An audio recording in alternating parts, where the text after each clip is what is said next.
ಬಹಳ ವಿಚಾರದಲ್ಲಿ ಬಹಳ ರೀತಿಯಲ್ಲಿ ಕ್ಯಾಲ್ಕುಲೇಷನ್ಗಳನ್ನ ಮಾಡಿನೇ ಈ ಸರ್ಕಾರ ಹೆಜ್ಜೆಯನ್ನ ಇಡ್ತಾ ಇದ್ದಿದ್ದು. ಆದ್ರೆ ಇದೊಂದು ವಿಚಾರದಲ್ಲಿ ಯಾಕೆ ಹೀಗಾಯ್ತು ಅನ್ನುವಂಥ ಇನ್ಸೈಡ್ ಸ್ಟೋರಿಯನ್ನ ಕೂಡ ನಿಮಗೆ ಹೇಳುವಂತ ಕೆಲಸವನ್ನ ಮಾಡ್ತೀವಿ. ಸುಸೈಡ್ ಸೀಕ್ರೆಟ್ ಏನು, ಇನ್ವೆಸ್ಟಿಗೇಷನ್ ಅಂತೂ ನಡೀತಾ ಇದೆ. ಆದ್ರೆ ಹಿಂದೆ ಅನೇಕ ರೀತಿಯಾದಂಥ ಚಿತ್ರಗಳು ಕಾಣಿಸಿಕೊಳ್ಳುತ್ತಾ ಇದೆ. ಮುನ್ನೆಲೆಗೆ ಕಾಣಿಸ್ತಾ ಇರುವಂಥ ಚಿತ್ರಗಳು ಬೇರೆ, ಹಿನ್ನೆಲೆ ಇರುವಂಥ ಚಿತ್ರಗಳು ಬೇರೆ. ಯಾಕೆ ಹೀಗಾಯ್ತು, ಏನಾಯ್ತು, ಎಲ್ಲಿ ಹೋಯ್ತು, ಯಾರು ಮಾಡಿದ್ರು, ಯಾತಕ್ಕೋಸ್ಕರ ಮಾಡಿದ್ರು, ಇವ್ರು ಯಾಕೆ ಆತ್ಮಹತ್ಯೆಯನ್ನು ಮಾಡ್ಕೊಳ್ಳೋ ಪರಿಸ್ಥಿತಿ ಬಂತು, ಇವೆಲ್ಲವೂ ಕೂಡ ಹಲವು ರೀತಿಯಾದಂಥ ಪ್ರಶ್ನೆಗಳನ್ನು ಹುಟ್ಟು ಹಾಕಿದೆ. ಇದು ಒಂದು ಕೇಸ್. ಹಾಗಿದ್ದಾಗ ಏನದು, ಯಾತಕ್ಕೋಸ್ಕರ ಆತ್ಮಹತ್ಯೆಯನ್ನು ಮಾಡಿಕೊಂಡ್ರು, ಯಾತಕ್ಕೋಸ್ಕರ ಇವತ್ತು ಸಚಿವರು ಕೂಡ ಸುದ್ದಿಗೋಷ್ಠಿಯನ್ನು ಮಾಡಿ ಮಾತನಾಡಿದ್ರು, ಈ ವಿಚಾರದಲ್ಲಿ ಸರ್ಕಾರ ಸ್ಟ್ಯಾಂಡ್ ಏನು ತೆಗೆದುಕೊಳ್ಳುತ್ತಾ ಇದೆ, ಇವೆಲ್ಲವನ್ನ ಕೂಡ ನಿಮ್ಮ ಮುಂದೆ ಇಡ್ತೀವಿ. ಒಟ್ಟು 187 ಕೋಟಿ ಸರ್ಕಾರಿ ಹಣಕ್ಕೆ ಹೆಗ್ಗಣಗಳ ಕನ್ನ, ನೇಣಿಗೆ ಕೊರಳೊಡ್ಡಿದ್ದೇಕೆ ಸರ್ಕಾರಿಯ ಅಧಿಕಾರಿ, ಬಹುಕೋಟಿ ಹಗರಣಕ್ಕೆ ಬಲಿಯಾದ್ರ ಅಧಿಕಾರಿ, 87-88 ಕೋಟಿಯ ಗೋಲ್ಮಾಲ್. ಸೊ ಯಾರೆಲ್ಲ ಶಾಮೀಲಾಗಿದ್ದಾರೆ ಇದರಲ್ಲಿ? ಸೊ ಪಬ್ಲಿಕ್ ಮೆಗಾ ಇನ್ವೆಸ್ಟಿಗೇಷನ್, ಬೆಚ್ಚಿ ಬೀಳಿಸುವಂತ ಮಾಹಿತಿಯನ್ನ ನಿಮ್ಮ ಮುಂದೆ ಇಡ್ತೀವಿ. 187 ಕೋಟಿ ಸರ್ಕಾರಿ ಹಣಕ್ಕೆ ಕನ್ನ ಹಾಕುವಂತ ಪ್ರಯತ್ನ ಆರಂಭವಾಗಿತ್ತು. ಅದರಲ್ಲಿ 87-88 ಕೋಟಿ ಆಲ್ರೆಡಿ ಕನ್ನ ಹಾಕಿ ಆಗಿದ್ದಿತ್ತು. ಬಟ್ ಈ ಹಣ ಎಲ್ಲೂ ಹೋಗಲ್ಲ, ಈ ಹಣ ಏನೋ ವಾಪಸ್ ಬರುತ್ತೆ. ಆದ್ರೆ ಈ ಜೀವ ಮಾತ್ರ ವಾಪಸ್ ಬರೋದಿಲ್ಲ. ಕಾರಣ ಈ ಹಣ ಸೇಫ್ ಆಗಿದೆ, ಇನ್ನು ಯಾರು ಕೂಡ ಅದನ್ನು ಬಳಕೆ ಮಾಡ್ಕೊಂಡಿಲ್ಲ. ಒಂದು ಕಡೆಯಿಂದ ಇನ್ನೊಂದು ಕಡೆಗೆ ಹೋಗಿದೆ. ಬಟ್ ಯಾರು ಹೋಗ್ಸಿದ್ರು, ಯಾತಕ್ಕೋಸ್ಕರ ಹೋಗ್ಸಿದ್ರು ಅನ್ನುವಂಥದ್ದು ಬಹಳ ಇಂಪಾರ್ಟೆಂಟು. ಅದೇ ಇನ್ವೆಸ್ಟಿಗೇಷನ್ನ ಪಾಯಿಂಟ್ ಟು ಪಾಯಿಂಟ್ ಡೀಟೇಲ್ ಅನ್ನೇ ಮುಂದೆ ಇಡುವಂತಹ ಪ್ರಯತ್ನವನ್ನ ಮಾಡ್ತೀವಿ. ಅದರ ಜೊತೆಗೆ ಇನ್ನೊಂದಿಷ್ಟು ಇಂಟ್ರೆಸ್ಟಿಂಗ್ ಆಗಿರುವಂಥ ಸ್ಟೋರಿಗಳನ್ನ ಕೂಡ ನಿಮ್ಮ ಮುಂದೆ ಹೇಳ್ತೀವಿ ಈ ಸುಸೈಡ್ ಸೀಕ್ರೆಟ್ನ ಹಿಂದ್ಗಡೆ.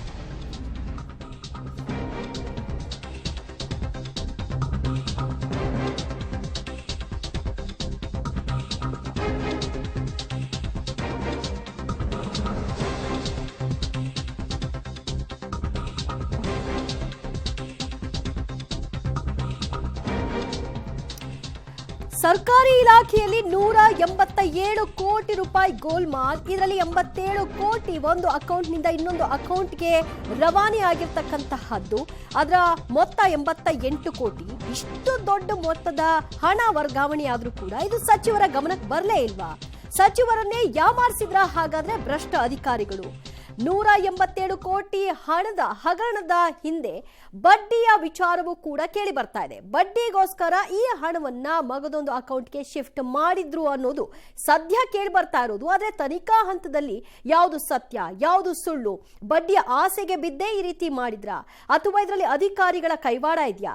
ಸಚಿವರ ಮೌಖಿಕ ಆದೇಶ ಅಂತಾರೆ, ಆದ್ರೆ ಸಚಿವರು ನನಗೇನೋ ಗೊತ್ತಿಲ್ಲ, ನಾನು ಯಾಕೆ ಅಕೌಂಟೆಂಟ್ ಜೊತೆಗೆ ಮಾತನಾಡ್ಲಿ ಅಂತಾರೆ. ಇಷ್ಟೆಲ್ಲದರ ಬೆನ್ನಲ್ಲೇ ಯಾರ ಕೈವಾಡ ಅನ್ನೋ ಪ್ರಶ್ನೆ ಇಲ್ಲಿ ಮನೆ ಮಾಡ್ತಾ ಇದೆ. ಇದಕ್ಕೆ ಸಂಬಂಧಪಟ್ಟ ಹಾಗೆ ಮಗದೊಂದು ಸುದ್ದಿ ಕೂಡ ಇದೆ, ನೋಡೋಣ.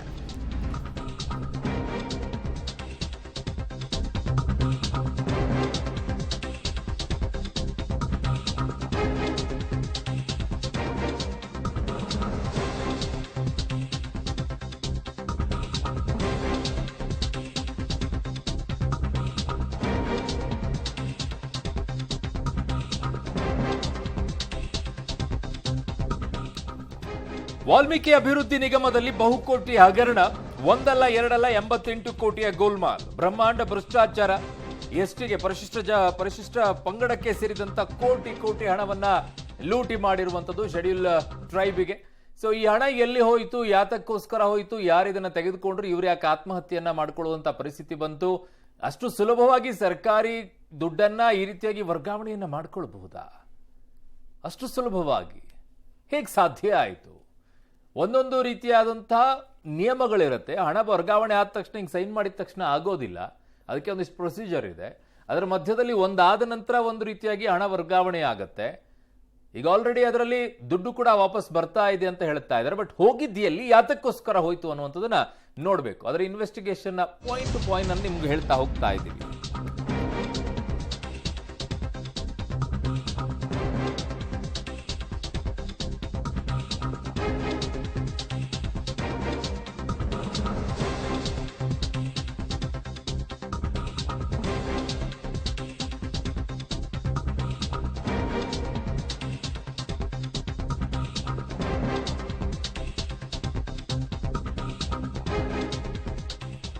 ವಾಲ್ಮೀಕಿ ನಿಗಮದಲ್ಲಿ 88 ಕೋಟಿ ಅವ್ಯವಹಾರ ಆರೋಪ.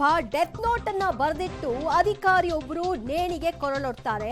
ಭಾನುವಾರ ರಾತ್ರಿ ಡೆತ್ ನೋಟ್ ಅನ್ನ ಬರೆದಿಟ್ಟು ಅವರು ಸಾವನ್ನಪ್ತಾರೆ. ವಾಲ್ಮೀಕಿ ನಿಗಮದ ವ್ಯವಸ್ಥಾಪಕ ನಿರ್ದೇಶಕ ಪದ್ಮನಾಭ್ ವಿರುದ್ಧ ಆರೋಪಿಸಿದ್ದಾರೆ. ಲೆಕ್ಕಾಧಿಕಾರಿ ಪರಶುರಾಮ್, ಬ್ಯಾಂಕ್ ಅಧಿಕಾರಿ ಸುಚಿಸ್ಮಿತಾ ಹೆಸರನ್ನು ಕೂಡ ಉಲ್ಲೇಖ ಮಾಡಿದ್ದಾರೆ. ಪರಿಶಿಷ್ಟ ಪಂಗಡ ಸಚಿವಾಲಯ ಕಚೇರಿಯ ಕೈವಾಡದ ಬಗ್ಗೆಯೂ ಕೂಡ ಇಲ್ಲಿ ಅನುಮಾನ ವ್ಯಕ್ತವಾಗ್ತಾ ಇದೆ. ಸೂಸೈಡ್ ನೋಟ್ನಲ್ಲಿ ವಿವರವಾಗಿ 3 ಅಧಿಕಾರಿಗಳ ಹೆಸರನ್ನು ಅವರು ಉಲ್ಲೇಖ ಮಾಡಿದ್ದಾರೆ. ಮೌಖಿಕವಾಗಿ ಅಂತ ಸಚಿವರ ಹೆಸರನ್ನು ಕೂಡ ಅಲ್ಲಿ ಪ್ರಸ್ತಾಪಿಸಿದ್ದಾರೆ. ಸೊ ಹಾಗಾದ್ರೆ ಭಾನುವಾರ ರಾತ್ರಿ ಚಂದ್ರಶೇಖರನ್ ಅವರು ಆತ್ಮಹತ್ಯೆ ಮಾಡಿಕೊಂಡ್ರು. ಅದಕ್ಕೂ ಮುಂಚಿತವಾಗಿ ಅವರು ಬರೆದಿಟ್ಟಂತಹ ಡೆತ್ ನೋಟ್ ಈಗ ಭಾರಿ ಸಂಚಲನವನ್ನ ಮೂಡಿಸ್ತಾ ಇರೋದು. ಭ್ರಷ್ಟಾಚಾರ ನಡೆದಿದ್ಯಾ ಅನ್ನೋ ಅನುಮಾನವನ್ನ ಮೂಡಿಸ್ತಾ ಇರೋದು. ಅದಕ್ಕಾಗಿಯೇ ಈ 3 ಅಧಿಕಾರಿಗಳ ವಿರುದ್ಧ FIR ಸಹ ದಾಖಲಾಗಿದೆ. ಸೊ ಏನಿದು ಬಹುಕೋಟಿ ಹಗರಣ ಅನ್ನುವಂಥದ್ದನ್ನ ನೋಡೋಣ.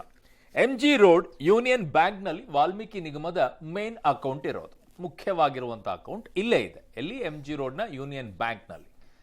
ಅದಾದ ನಂತರ ಏನಾಗುತ್ತೆ, ಆ ಖಾತೆಯಲ್ಲಿ 187 ಕೋಟಿ ಹಣ ಇರುತ್ತೆ. 187 ಕೋಟಿ ಹಣ. ನಿಗಮದ 88 ಕೋಟಿ ಹಣವನ್ನ ಸಬ್ ಅಕೌಂಟ್ಗೆ ವರ್ಗಾವಣೆ ಆಗುತ್ತೆ. ಹೇಗಾಗುತ್ತೆ ಇದು? ಇನ್ನೊಂದು ಬ್ರಾಂಚ್ಗೆ ಇದನ್ನ ವರ್ಗಾವಣೆ ಮಾಡಿದ್ ಯಾರು? ಯಾತಕ್ಕೋಸ್ಕರ ವರ್ಗಾವಣೆಯನ್ನ ಮಾಡಿದ್ರು? ಮೇನ್ ಅಕೌಂಟ್ನಲ್ಲಿ ಇದ್ದಂತಹ 187 ಕೋಟಿಯ ಪೈಕಿ 88 ಕೋಟಿಯನ್ನ ಟ್ರಾನ್ಸ್ಫರ್ ಮಾಡ್ತಾರೆ, ಬೇರೆ ಅಕೌಂಟ್ಗೆ ಟ್ರಾನ್ಸ್ಫರ್ ಮಾಡ್ತಾರೆ, ಇನ್ನೊಂದು ಬ್ರಾಂಚ್ಗೆ.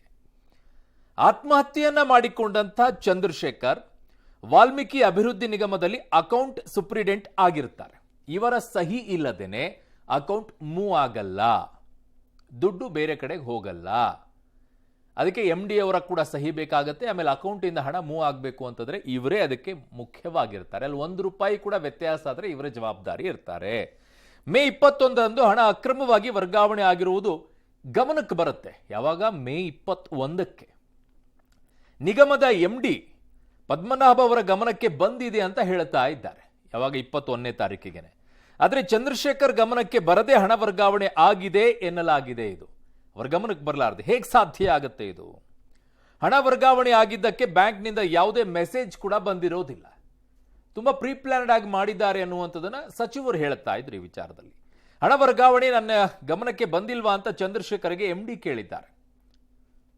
ಇಲ್ಲ ಅಂತ ಹೇಳಿದ್ದಾರೆ. ಸೋಮವಾರದೊಳಗೆ ಹಣ ವಾಪಸ್ ಬರೆದಿದ್ರೆ ದೂರು ನೀಡೋದಾಗಿ ಎಚ್ಚರಿಸ್ತಾರೆ. ಭಾನುವಾರ ರಾತ್ರಿ ಚಂದ್ರಶೇಖರ್ ಅಧಿಕಾರಿಗಳ ಹೆಸರನ್ನ ಬರೆದಿಟ್ಟು ಆತ್ಮಹತ್ಯೆಯನ್ನ ಮಾಡಿಕೊಳ್ಳುತ್ತಾರೆ.